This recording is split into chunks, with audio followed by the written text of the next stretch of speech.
열한 제자가 갈릴리에 가서 예수께서 지시하신 산에 이르러 예수를 배웠고 경배하나 아직도 의심하는 사람들이 있더라. 예수께서 나와 말씀하여 이르시되 하늘과 땅의 모든 권세를 내게 주셨으니 그러므로 너희는 가서 모든 민족을 제자로 삼아 아버지와 아들과 성령의 이름으로 세례를 베풀고 내가 너희에게 분부한 모든 것을 가르쳐 지키게 하라. 볼지어다 내가 세상 끝날까지 너희와 항상 함께 있으리라 하시니라. 할렐루야. 네, 찬양대 찬양을 들으니까 더욱 새봄이 더 성큼 다가온 것 같습니다. 오늘도 이 시간 주님께서 함께 하시고 우리에게 필요한 은혜와 성령과 말씀으로 채워주실 줄로 믿습니다. 예, 성전에 오시면 특히 안에서나 밖에서나 늘 항상 은혜로운 말, 생명의 말 많이 사용하시기를 바랍니다. 이게 영혼에 큰 도움이 됩니다. 우리 언어에는 견인력이 있어서 우리 그런 말 있잖아요. 말이 씨가 된다고 그 말이 나를 이끌어가는 힘이 있습니다. 또 각인력이 있어서 그 말이 나에게 확신을 주기도 하죠. 그래서 교회에서나 우리 교회 밖에서나 항상 긍정적인 말, 은혜로운 말, 우리 성전에 들어올 때 저기 생명의 말씀 많이 있죠. 그런 생명의 말씀 단어들 많이 사용하시기를 바랍니다. 그리고 여기 보는 종소리가 소리가 나잖아요. 그렇죠? 그럼 이게 쑥 퍼져가죠. 이 종을 땅 치면 그 소리가 점점 퍼져가잖아요. 이 소리는 여러분 사라지는 게 아니라 여러분 예배에 와서 드리는 찬양, 성경봉도 같이 하고 누구 위로하는 말, 이렇게 사랑하는 말들은 그대로 이렇게 남아서 우리 마지막 때 하나님 앞에 설 때 그 말 가지고 기록이 돼서 심판받는 줄로 믿습니다. 그러니까 여러분 항상 누가 있든 안 있든 늘 긍정적인 말, 사랑하는 말, 위로하는 말, 은혜로운 말 많이 사용하시기를 바랍니다. 오늘 본문에 와서 16절에 보면은 11제자가 갈릴리에 가서 예수께서 지시한 산에 이르렀다고 기록을 하고 있습니다. 11제자가 예수께서 말씀하신 그 지시하신 어디로? 갈릴리산으로 갔다고 말하고 있죠. 그럼 이 제자들이, 11제자들이 왜 이 갈릴리 산으로 갔을까요? 예수님께서는 이제 마지막 만찬 하신 후에 부활하신 후에 이제 갈릴리로 가시겠다고 이미 말씀하셨어요. 그래서 마태복음 26장 32절에 보면 내가 살아난 후에 너희보다 먼저 갈릴리로 가리라. 그러니까 내가 부활해서 갈릴리로 갈 거니까 너희들도 그로 모이라는 말씀이죠. 그래서 우리 성경 마태복음 거의 마지막 절에 보면 28장에도 보면은 또 32절에 28장 7절에 보면은 부활한 후에 이제 여인들이 무덤으로 이제 찾아왔을 때 천사들이 나타나서 여인에게 말합니다. 빨리 가서 그의 제자들에게 이르되 그가 죽은 자 가운데서 다시 살아나셨고 너희보다 먼저 갈릴리로 가시나니 거기서 너희가 배우리라 하라. 그러니까 무덤가에 찾아간 여인들에게 천사가 나타나서 이런 당부를 하는 거예요. 너희 빨리 가서 제자들에게 예수님이 부활하신 것을 알리고 꼭 갈릴리로 가라. 그럼 거기서 예수님을 만날 거라고 그렇게 전하라고 당부를 한 거죠. 그래서 여인들이 이제 막 다름질해서 기쁨 가지고 이제 제자들에게 그 소식을 알리려고 뛰어가는데 가다가 예수님을 만나요. 가는 길에. 근데 예수님도 똑같이 말씀하시는 거예요. 그래서 마태복음 28장 거의 10절에 보면은 예수께서 이르시되 무서워하지 말라. 그리고 가서 내 형제들에게 갈릴리로 가라 하라. 거기서 나를 보리라 하시니라. 그러니까 또 가는 이 여인들을 만나서 예수님도 뭐를 당부하시냐. 제자들에게 빨리 갈릴리 가라고 해라. 가서 거기서 날 볼 거니까 그걸 다 모이라고 당부하신 거예요. 그래서 11제자가 이제 갈릴리로 가서 예수님을 이제 배우는데 그런데 보면은 참 신기한 게 예수를 배웠고 경배하나 아직도 의심하는 사람들이 있더라.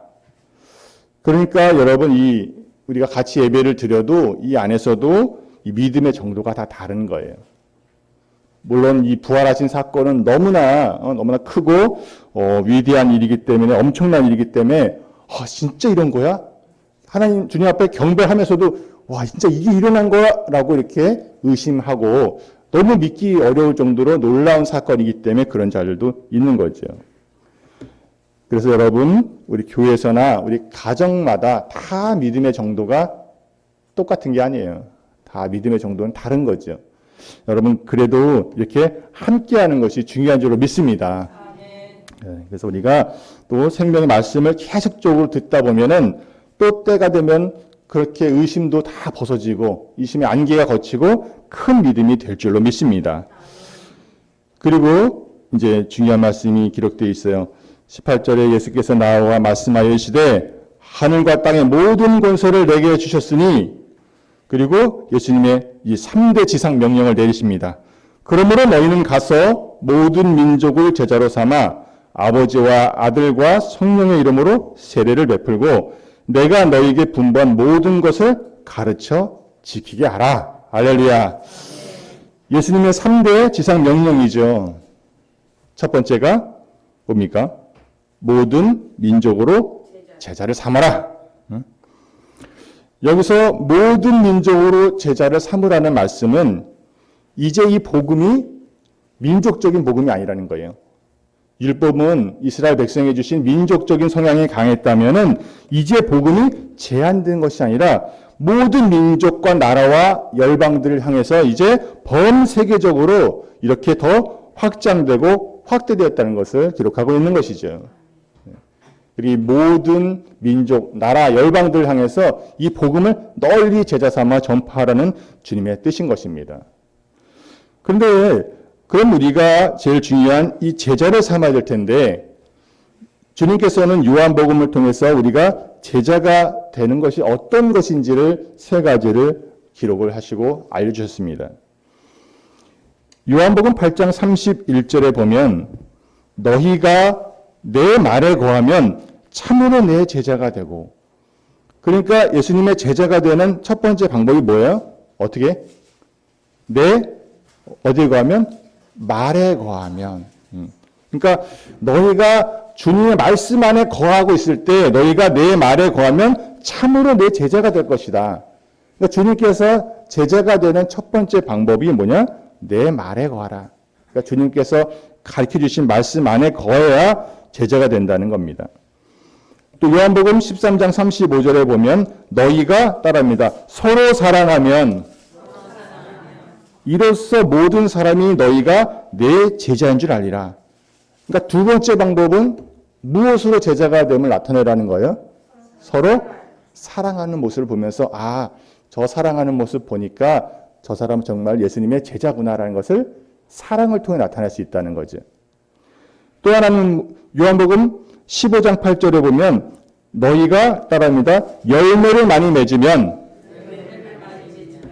내 아버지께서 영광을 받으실 것이요 너희는 내 제자가 되리라. 그러니까 세 번째는 무슨 방법이에요? 열매를 많이 맺으라. 예. 이 열매가 무슨 열매일까요? 성령의 열매죠. 성령의 열매죠. 예. 우리 갈라디아에서 기록된 사랑, 희락, 화평, 오래 참음, 자비, 양성, 충성, 온유, 절제.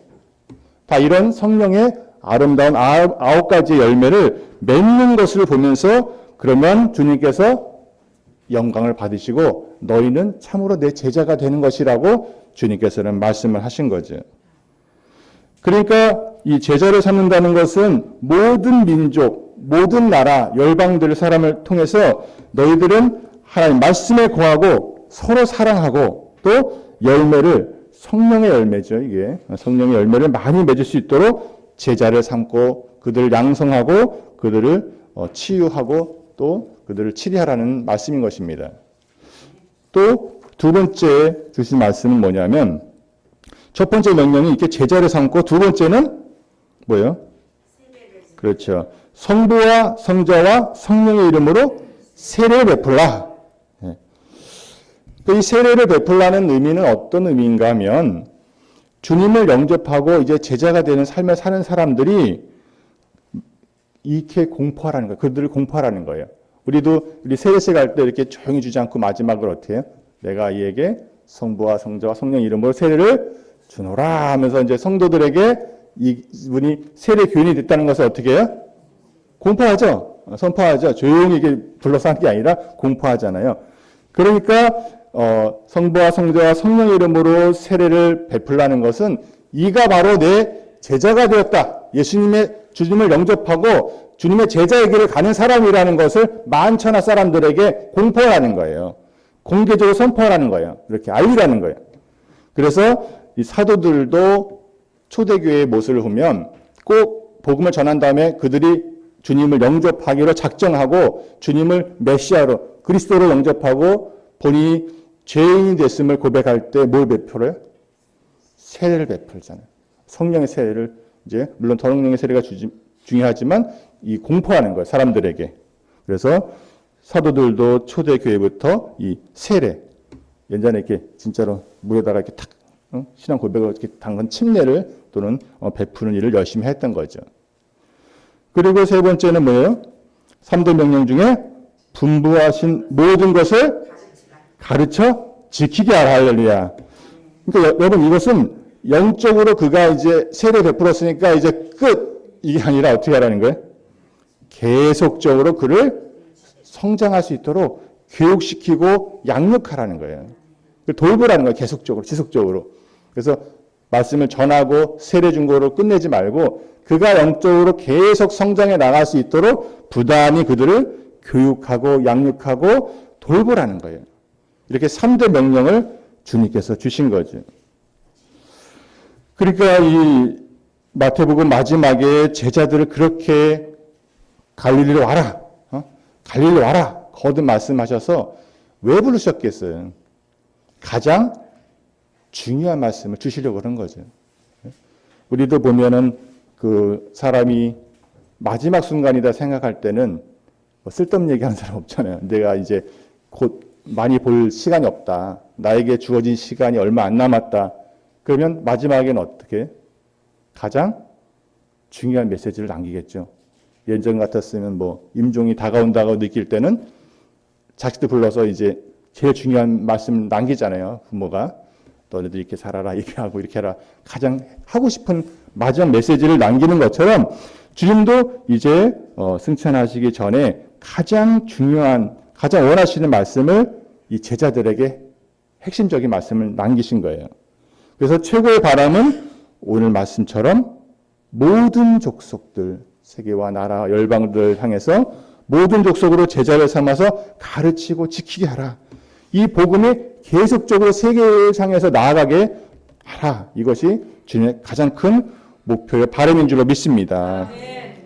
그래서 많은 선교사들이 가장 이게 아마 오늘 본문이 아마 그들의 표 같은 걸 거예요. 그렇죠? 그래서 뭐 저도 옛날 대학생활 할 때 그런 교육을 좀 했었는데 CCC나 뭐 JDM 같이 저희 춘천에도 있는데 거기 선교센터, UBF나 이런 선교센터 또는 뭐 지금도 각종 기독교 선교단체들이 있잖아요. 그들의 목표가 뭐예요? 야, 우리가 이 생명 주신 거 가장 주님이 좋아하시고 원하시고 바라시는 3대 명령 이거 성취하자. 주님이 가장 원하시는 건 뭐예요? 제자 삼아서 복음 전하는 것. 저 많은 나라 열방들 향해서 이 복음이 뻗쳐나가는 것을 주님이 가장 원하시니 내 생명 바쳐서 이거 해보자. 그런 사명감으로 이런 선교센터들이 운영되는 줄로 믿습니다. 네. 그래서 우리도 주님께서 가장 원하시는 이 지상명령을 충실히 수행하는 우리 모두가 되기를 바랍니다. 찬양 한 장 부르고 말씀 또 전하겠습니다. 찬송가 502장 한 장 불러볼까요? 우리 뜨거운 마음 가지고 찬송가 502장입니다.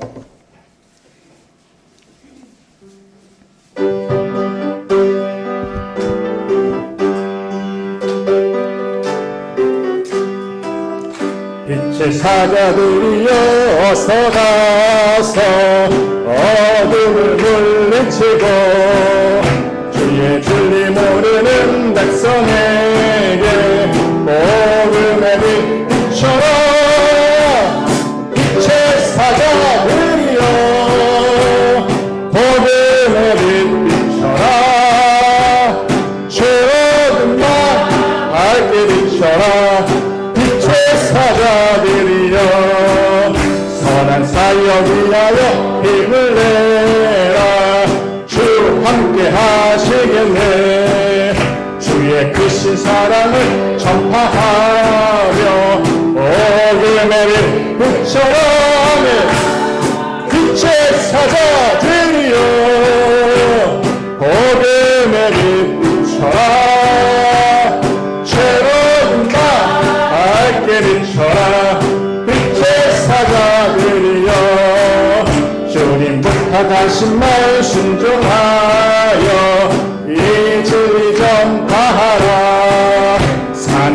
몸을 건너 힘을 다해 어둠의 빛 비춰라 빛의 사자들이여 어둠의 빛 비춰라 새로운 밤 밝게 비춰라 빛의 사자들이 동서남북 어디나 땅끝까지 주님만 의지하고 눈 어두워 못 보는 백성에게 어둠의 빛 비춰라 빛의 사자들이여 어둠의 빛 비춰라 새로운 밤 밝게 비춰라 빛의 동서남북 가정나고 동서남북 어디나 땅끝까지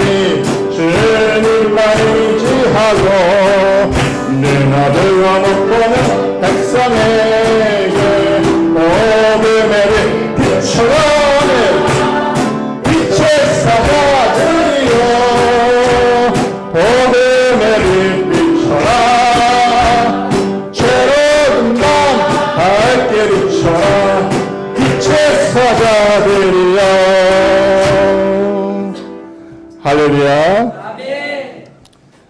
예, 이렇게 주님께서 가장 원하시고 바라시는 것이 이렇게 제자를 삼고 세례를 주고 또 그를 양육하는 것인데 오늘 제목이 뭐요?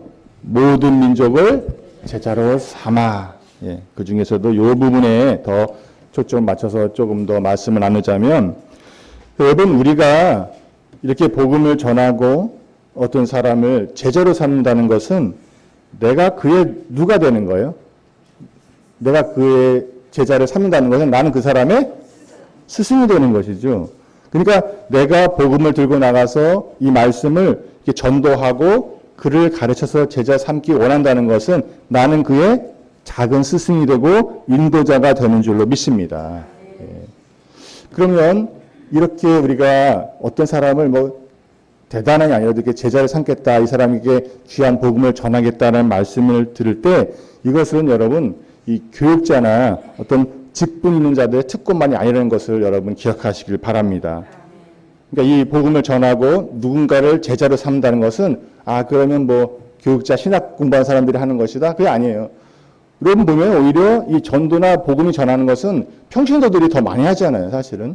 실질적으로 나가서 교류하는 사람들에게 이 복음의 말씀을 우리 교육자들은 단상에서 가르치지만 실질적으로 삶 속에서 어떤 복음이 전해지는 것은 이 평신도들을 통해서 더 많이 되거든요.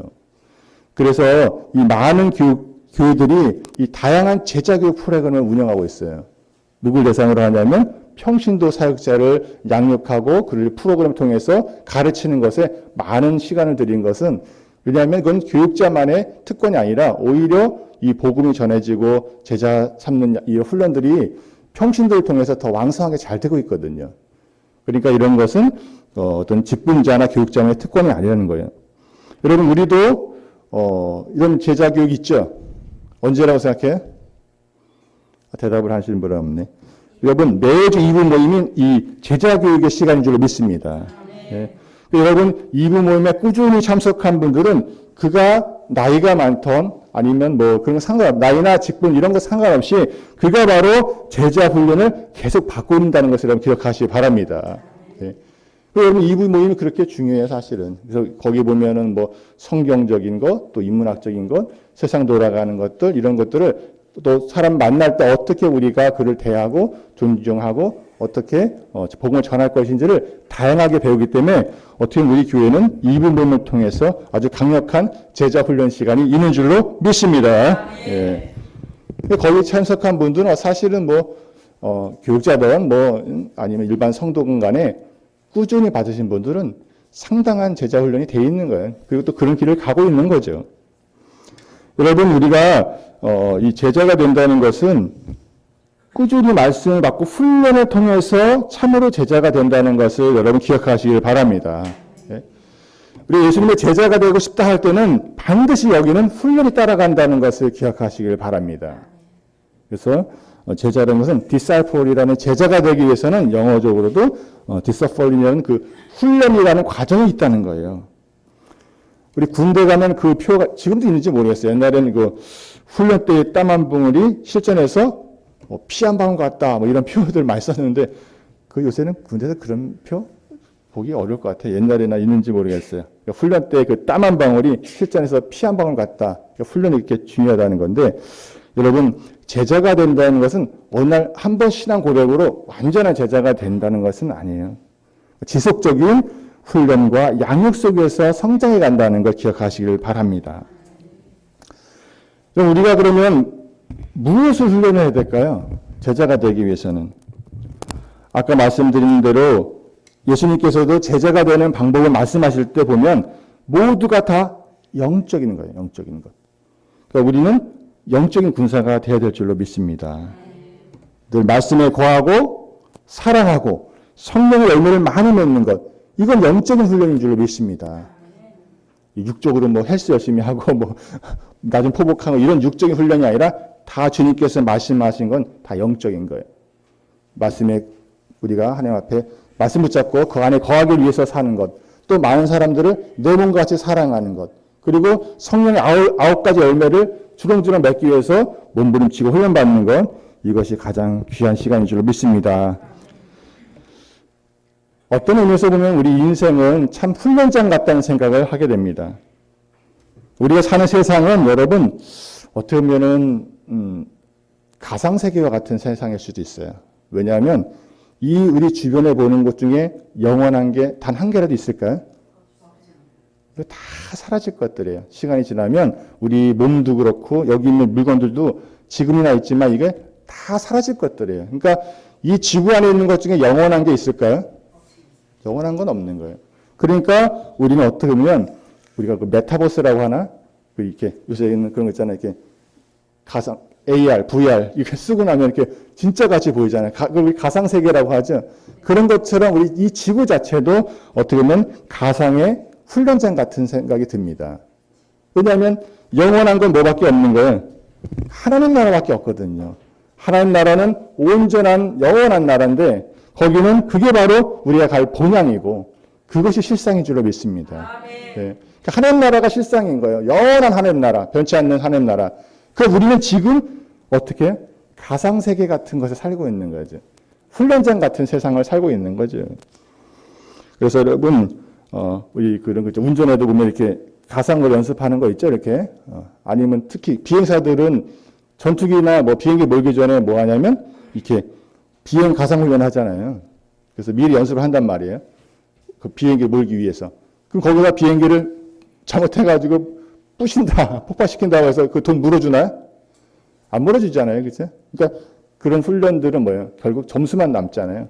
우리 인생도 이 한시적인 거거든요. 다 얼마 지나지 않으면 다 사라질 것들. 그러니까 우리가 이 주어진 인생 속에서 훈련을 받아서 우리가 어떤 삶을 살았는지를 평가받아서 이 점수 가지고 하나님 나라의 상급을 받기도 하고 그러지 못하는 경우도 있다는 거죠. 그러니까 여러분에게 말씀드리는 것은 이 영적인 군사라고 할 때 이 한시적인 세상에서 그러니까 너무 지나치게 우리 기복 신앙에 물들지 않도록 주의해야 될 줄로 믿습니다. 어떤 분 뭐 참 자유롭진 않지만 신앙생활을 하면서도 하나님 믿으면서도 영원한 나라를 바라보고 살면서도 마치 이 세상이 다 영원할 것처럼 그렇게 아둥바둥 돈 모으려고 하고 조금 평수 드리려고 하고 좋은 명품에 좋은 맛난 거 먹으려고 너무 거기에 너무 매이지는 말자는 거죠.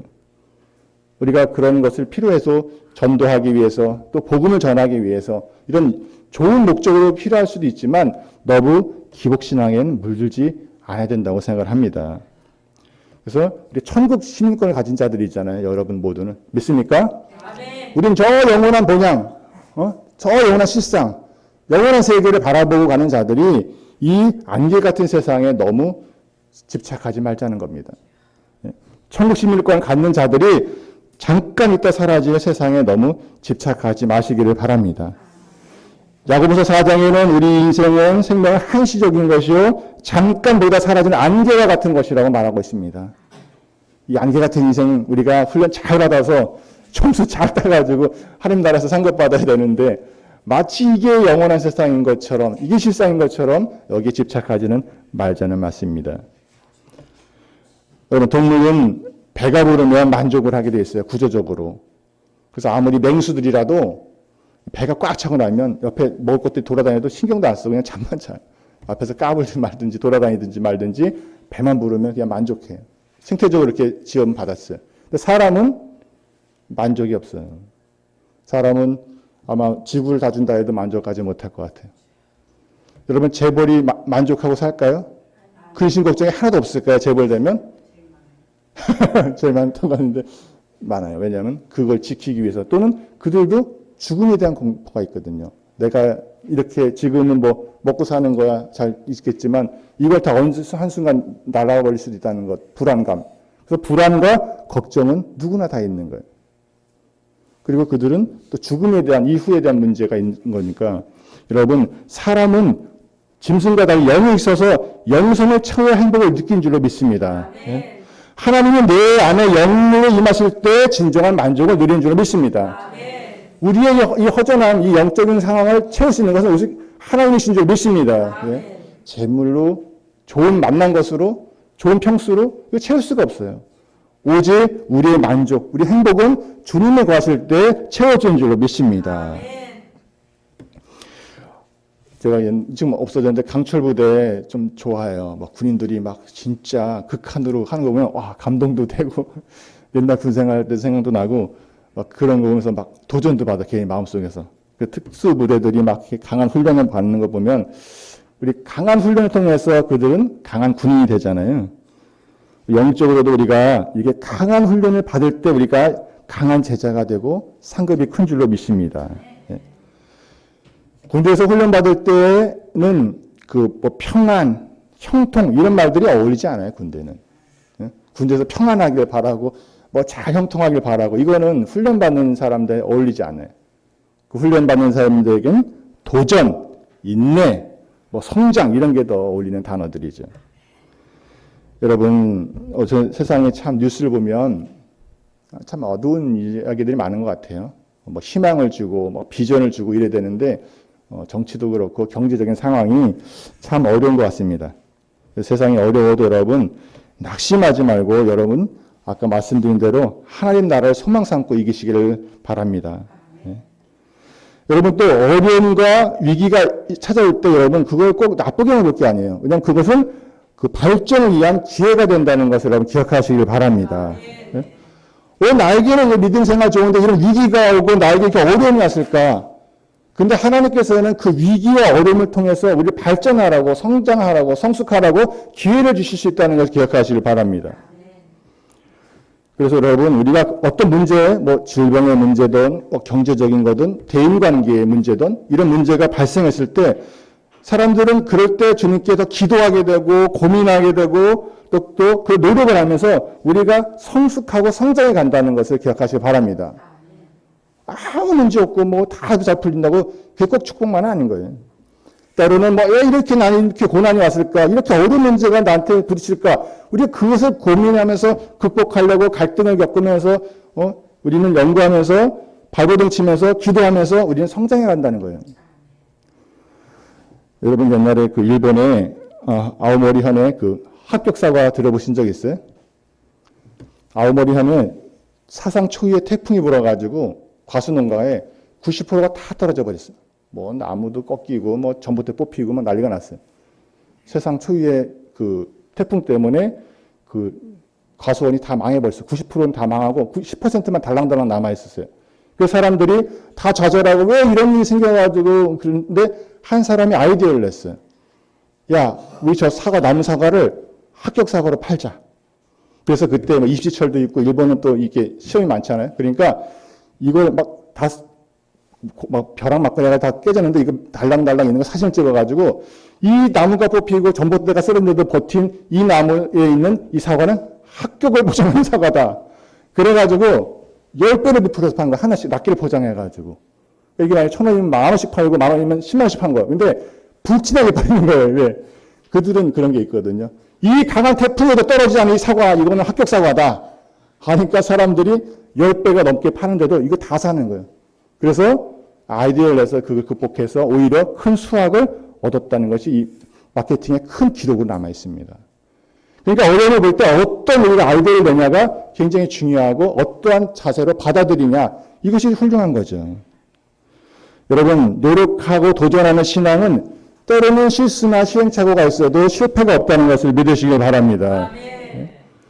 도전하다 보면 뭐 시행착오도 겪을 수 있고 막 갈등도 있고 부작용도 있고 막 그럴 수도 있어요. 근데 계속 노력하는 신앙은 실수는 있어도 실패는 없다는 거예요. 우리가 발명왕 에디슨을 보면서 야 저거 실패 많이 한 사람이라고 봅니까? 저거 전구맞냐고 수만 번 실패했다고 실패자라 그래? 아니거든요. 그들 결국은 우리 발명왕 에디슨으로 되게 존중하잖아요. 여러분 인디언들은 기우제를 드리면서 한 번도 실패한 적이 없다고 합니다. 비가 안 와. 그러면 이제 기우제를 드리자 한번 마음 먹으면 한 번도 실패한 적이 없대요. 왜 그럴까요? 예? 예? 그렇지. 올 때까지 하는 거예요. 뭐 다음 주에 오든 뭐 한 달 있다 오든 10달 있다 오든 올 때까지 하는 거예요. 그러니까 실패는 안 하는 거예요. 예? 그러니까 올 때까지 들다 보니까 오면 와 온다 하고 끝나니까 그러니까 항상 100%인 거지. 이 말씀을 드리는 것은 우리가 도전하는 신앙, 멈추지 않는 신앙은 항상 성공하는 신앙이라는 거예요.